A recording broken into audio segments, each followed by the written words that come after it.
is good, YouTube? Quinn Wade Basketball Analysis coming to you with a quick video. I wanted to let you guys know I got some new merchandise available, not just t-shirt anymore. I got different type of t-shirts, different type of shirts and logos that you can purchase on my spread shirt, and also hoodies now. We have expanded and added more to the channel and more merchandise for the brand.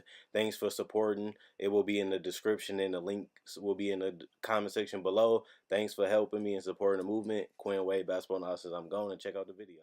What's good, YouTube? Quinn Wade Basketball Analysis coming to you with an update. The Raptors went down 0-2, losing 2 straight games. One was a close game that they should have won, and I feel like they played as the better team in that game. Milwaukee got hot at the right time, and they was able to sustain the lead to close it out. Game 2 was a fight back and forth, and then Milwaukee was able to pull it out and just pour it on Toronto.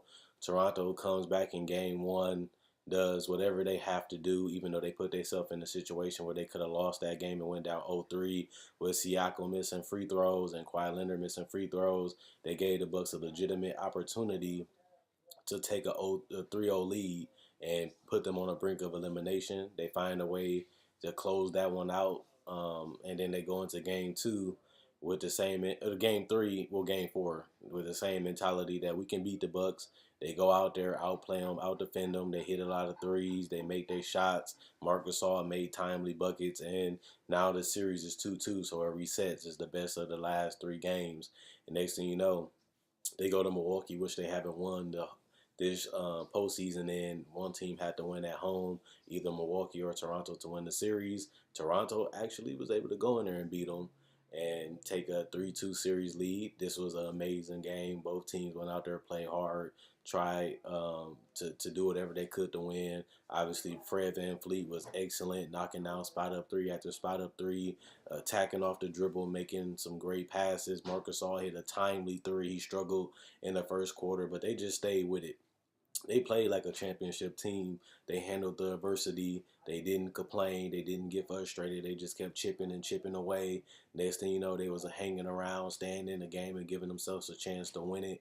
And next thing you know, Kawhi Leonard gets 15 points in the fourth quarter, makes some right reads, makes some right passes, causes the defense to switch, and he was able to take advantage of his matchup or make the right play. That's something that Kawhi Leonard has been working on his whole career, is his passing. He became more aggressive. He became more unstoppable. He got a lot more confidence. He got a lot more swagger, and you can't tell because the way he conducts himself on the court. But he really wants this, and you have to give him credit on that, because that game winner against Philly pushed them into the Eastern Conference Final. They didn't come this far to just get swept.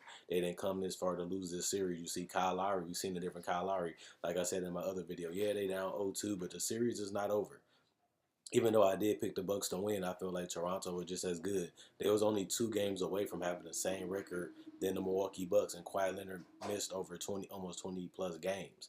So they still showed that they was one of the best teams. They still showed that they can compete and beat anybody. And it's just surprising. The Bucks have only lost 2 games straight, only twice this season, and that was because of the Raptors. They have never never lost 3 straight games, and they did that against Toronto. So Toronto was letting them know that in Game 1, we're not scared of y'all. They came to play in Milwaukee and almost took that game, but they was able to take Game 6 with Game 5, and now they're going back to Game 6, and it looks like the Raptors have the momentum. It looks like they have the game plan. It looks like they have the hustle, to fight, the heart, and the will not to give in, not to get rattled, not to get scared. They was down by 14, and they just kept going. They just kept playing. They just kept believing. They kept trusting. They didn't really go to hero ball. They didn't really go get scared. They just kept trusting in the system, trusting their coverages, trusting their defense, and it was able to pull them the W. But that's what the Bucks did the first 2 games. No matter what Toronto did, they just kept going. They just kept fighting. And I think when they went to Toronto, I didn't see them diving for the loose balls. I didn't see them grabbing every rebound. I didn't see them trying to go to the free throw line and create contact, be physical, defend, and not be scared of anybody. I seen them being a little hesitant. I seen Giannis being a little indecisive. He usually just goes to the paint with force. He wasn't going with the same force. He wasn't going with the same mentality. I just seen him struggling. I just haven't seen the same Giannis. He was killing it defensively, getting a lot of blocks, causing a lot of havoc and chaos. And now he just seems like if he can't get the shot that he wants, which they're forcing him not to, he hasn't been able to make the adjustment. He hasn't been able to make floaters. He hasn't been able to do pull-ups. He hasn't been able to get that fadeaway that he was working on going. It just seems like he's a one-trick pony. Once you take away his drive, he can't kick because you walling them off. And once they pick up that pivot, once he pick up his dribble, it just allow you to get back to your man. And once they get back to their man, you have no shooter and you have no dunk or layup. And then they basically become a team that's trying to force up tough shots because they don't have their number one option taking over and causing chaos and havoc and feeding off of it. They neutralize Giannis with Kawhi Leonard one-on-one, and they have the perfect time to rotate and help.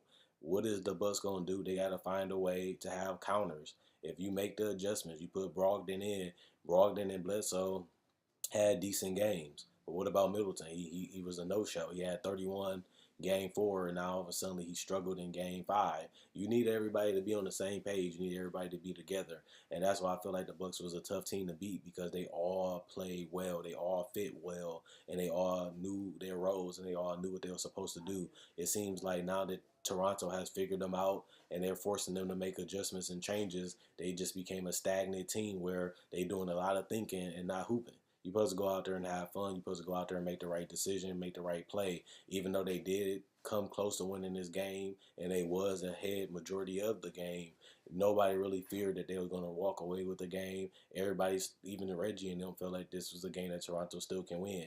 You never want to instill that type of confidence into your opponent. You never want them to feel like they still got a chance. You never want to feel like they still can come back. You want to put that fear, you want to put that break in there. You want them to feel like it's over. You want them to feel like they're not going to win.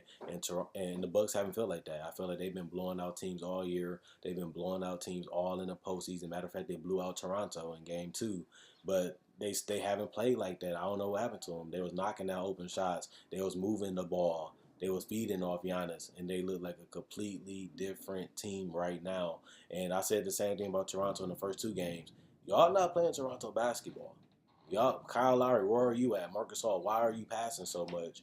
Powell, Fred VanVleet, Danny Green, there's an ABB out for them. Where are these people? And now they have shown up. And that's the only reason why Toronto was down 0-2, because Kawhi Leonard was keeping them in games. He was taking over. Nobody was able to make shots, and that's why they was down 4-14. 4-18. The main reason why, because nobody was knocking down shots. So once Toronto figured out this is how we're going to guard them, this is how we're going to defend them, and we're going to play Giannis straight up and help when we can, Bucks haven't made no adjustments. They haven't made no legitimate changes that gave them a shot at actually winning these games.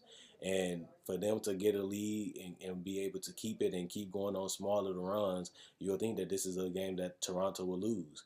But they come all the way back, gets the lead, and basically kept it. And the Bucks basically were playing keep up. And you was winning and controlling the game. Next thing you know, the game was over. So when I'm looking at the Bucks this year and I'm looking at this season, the Bucks just got to go back to playing free. Stop overthinking. Stop trying to do too much. Stop trying to do stuff out of your comfort zone. If you bled, so don't just settle for the jumper. I know you was hitting them, but you've been missing more than you've been hitting all series. Find other ways to be effective. Set screens. Do backdoor cuts. Keep the ball moving. Keep moving even if you don't have the ball, so you just don't be stuck there watching Giannis. You got to continue to move. You got to continue to give him options. He doesn't have the attack game because they have been able to neutralize it. You have to find other ways to win. You have to find other ways to score. And Mike Budenholzer is a genius. He's one of the best offensive coaches. He's one of the best all-around coaches. This team is the number one defense. This team is one of the best offensive teams in NBA history when you look at the numbers. And they ain't playing like that right now. They just playing like another team that went in the regular season, went to a team that was more hungrier, went fighting a team that wanted it more. They got to a team that knew how they wanted to play against them, and they haven't been able to adjust. They haven't been able to figure it out, and now Toronto took 3 straight games, and now the Bucks don't even look the same.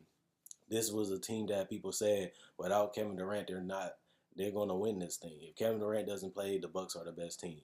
People had the Golden State Warriors as the underdog.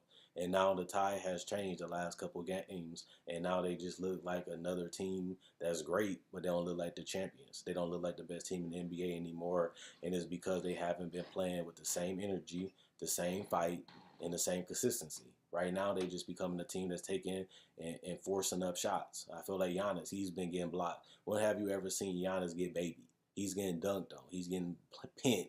He's going up strong for layups and getting blocked. Like Marcus Saul is blocking people. He's old and he's going up there contesting and blocking shots. You have to get your urgency back. You have to get your fight back. You can't just let Toronto figure you out and you have nothing. You're supposed to be the best team in the NBA. You're supposed to be able to adjust. You're supposed to have multiple game plans. You're supposed to have a game plan to recounter what they just did. You have all the lineups. You can go big. You can go small. You can go athletic. You can go with a bunch of shooters. You have the talent. You have the personnel to put out any type of lineup that you need. It's just about getting the shots that you want, not taking the shots that they're going to continue to give you. They're going to take shots they want you to take. Giannis got about 2 steps. They sagging off Giannis so bad that he can literally Euro step into the shot. That's how big these gaps are to give him space. Bledsoe, they want him to shoot. They're daring him to shoot. Brogdon has been amazing. He's shooting threes. He's getting to the paint. He's getting to the free throw line, but he still hasn't been able to create for others. I feel like his passing has been decent, but him and Giannis haven't been able to collapse the defense like they usually do and find the corner shooter, find a guy that's rolling to the rim. It just seems like they became a one-trick pony. Once they neutralized Giannis, they had no other plans. They had no other players that stepped up. Yeah, I know Middleton had 31 and Giannis had 20 in game 5, but that's not enough. You need more out of the rest of your players. And I understand that Brogdon is the guy you thought can be that third option, or Bledsoe. Yeah, they gave you decent games, but y'all got to play well together. That's how they've been winning all season, is playing together, believing in each other, trusting the system, trusting your defense. Like I said, in game 1, they was losing the whole game, and they just stayed playing their game. Right now, their game is gone. And I'm just surprised that Toronto has been able to figure them out, and the Bucks have had no counter. The Bucks have had made no legitimate adjustments to counter how Toronto has been defending them. If anything, the Raptors should be confident. If anything, the fans should be confident because they found a way to play and neutralize and slow down the Bucks offense, and it made them human. It made them beatable. This was a team that people thought was just too good, especially when they went up 2-0. And now they just look like a great team. They don't look like a contender. They don't look like a championship. They look like Denver, a team that is good. You respect, that can play, but you know they're not going to win it all. And that's the complete opposite of what we would have said last week. But that's the reality of where we are at today. I still think the Bucks can win this series, but now I feel like Toronto has the control. I feel like Toronto has been amazing to watch offensively, and they really slow. The Bucks are going minutes after minutes without scoring. Like, when have you ever seen that this year, where they just struggling to get up quality shots? They're just struggling to give up shots. They can't even create shots. I'm just surprised of how well Toronto has defended them. But then again, it's just about figuring out what's next and what can you do to knock them off. And now you're in a situation where you have to win 2 straight games or you go home. That's not where you want to be at as the number 1 team in the NBA. That's not where you want to be at as a team that people feel like should be the champions this year. And they have not played like that the last 3 games, and that's why they find themselves 0-3 in the last 3. So let me know what you guys think. Do you think the Bucks still going to win it? Do you think it's over? Do you think that they have a counter? Mike Budenholzer is a genius when it comes to basketball. Maybe he has something. Maybe he changed the lineup. Maybe he changed the game plan not to rely on Giannis so much and utilize other players. Maybe he posts up Middleton a little bit more, posts up Giannis a little bit more. Maybe Giannis start using floaters. Maybe he start using some other ways to score near the basket instead of trying to get all the way to the basket if he can't. Or maybe he just try to draw. And if he can't draw the double team, kick it out. Then if you can't kick it out, just try to reset the offense, run a little bit more pick and roll to get some shooters open and to get Giannis playing off the ball and get them rolling to the rim. I've seen them give an alley-oop to Giannis in the 4th quarter. It was a beautiful play. Why not run more of that? Put the ball in Brogdon's hands, a guy that can get to the paint, a guy that can knock down floaters and knock down free throws and also knock down threes. Put it in somebody that's capable of making shots with Giannis, and then you become tougher to guard because you have to guard Giannis and another player that can make plays. They got to figure something out. You got too far to just be done. You got too far to just have a situation where you think it's over or now you feel human. You got to figure it out. You the number one team in the NBA. You've been playing the best basketball even in the playoffs. You have to figure this out. There's no way you can lose this series, even though Toronto is a great team. And if you do, this is going to be a huge disappointment for the Bucks, especially after winning the first two games and having the opportunity to win the third game. To now you down 3-2, and now you have to win a game, and then you have to win another. And if you don't, you go home.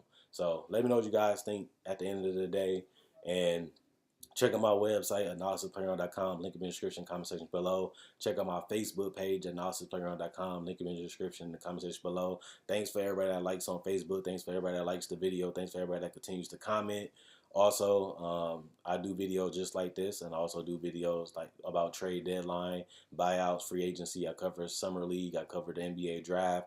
I also do NBA breakdowns on rookie players and legends, and I also do discussion videos just like this. I do playoff predictions. I do all things NBA. So if you love the NBA and you love basketball, I make a video every day. Check out my playlists. And if you like those videos and you like this one, why not subscribe and become part of the family? And also, thanks for everybody that continues to buy the merchandise. Thanks for the support. Thanks for the love. Thanks for continuing to watch. Thanks for continuing to stay subscribed. I love making these videos. You guys enjoy watching. That's why I continue to go. Quinn Wade Basketball Analysis. I'm gone.